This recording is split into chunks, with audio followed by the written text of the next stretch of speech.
today. My name is Mario Loyola. I teach environmental law at Florida International University, and I'm also a fellow at the Heritage Foundation.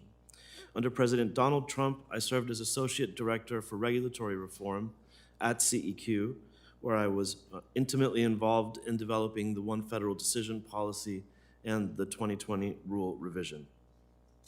I'm appearing before you today in my individual capacity and not as a representative of FIU or the Heritage Foundation. I have submitted more detailed comments for the record and will just make a few points now. The delays and uncertainties of the federal permitting and environmental review process are an enormous burden for American society and a very dangerous competitive disadvantage compared with countries like China. Not only does it deprive Americans of the modern infrastructure that they need and deserve, but even the scale of the renewable energy deployment that would be required for the clean energy revolution that Ranking Member Stanberry mentioned is completely impossible under current law because of the limits to the amount and the speed at which renewable energy capacity can be permitted. Within the executive branch, Presidents Bush, Obama, and Trump all tried to tackle this problem of inefficient permitting. But President Biden, unfortunately, appears to have thrown in the towel on permitting reform. One fact that's incredible to me really bears this out. During the Trump administration, the rate at which renewable energy capacity was permitted actually doubled from 2017 to 2020. Under the Biden administration, it has actually gone down. And the amount of renewable energy capacity that was permitted last year was lower than in 2020. The Fiscal Responsibility Act's historic amendments to NEPA were a huge step forward for permitting reform, but some of the most important provisions are not self-executing and require active implementation by CEQ.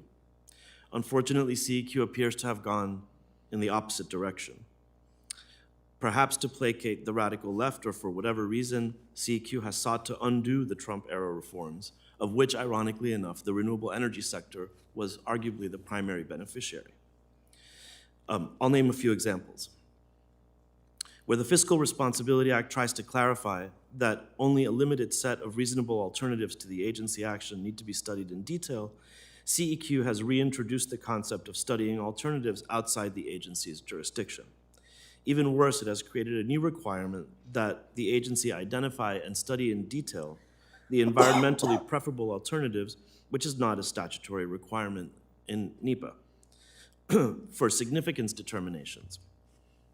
CEQ has again gone back to the 1978 regulation and revived the context and intensity factors, thereby expanding what should be a single factor inquiry for the agencies into a dozen or more factors that they have to consider.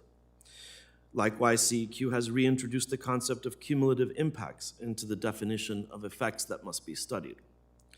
And here, I'll just stop and make a point that it's very important for the committee to be clear about and for the committee to make clear for the American people, which is that these added procedural burdens that CEQ has reintroduced into the NEPA process are not judicially enforceable against federal agencies. CEQ has no rulemaking authority. The CEQ regulation is really just an executive order, like Executive Order 12866. And no matter what level of deference courts give CEQ, whether it's substantial deference as the Supreme Court has indicated, or more controlling deference as lower federal courts have mistakenly done, it simply cannot be the case that the statutory term effects of the agency action can include the effects of other actions that are not related to the agency actions, which is, of course, the concept of cumulative impacts. Likewise, the time limits and page limits in the Fiscal Responsibility Act are not self-executing and require CEQ guidance. Here, it's very important that agencies not be allowed unfettered discretion to start the clock ticking whenever they want. Finally, the definition of major federal action, CEQ must make clear that it is the action and its impacts that must be within the agency's control for NEPA to be triggered. There is more than enough capital in the private economy to build all the infrastructure that America needs if government would just make the process more predictable. Congress wouldn't have to be borrowing trillions of dollars from our children and grandchildren to subsidize infrastructure if we could just remove the uncertainties that the process contains today. I've made several recommendations to that effect in my submitted testimony, and I look forward to answering your questions. Thank you very much. Thank you, Mr. Loyal.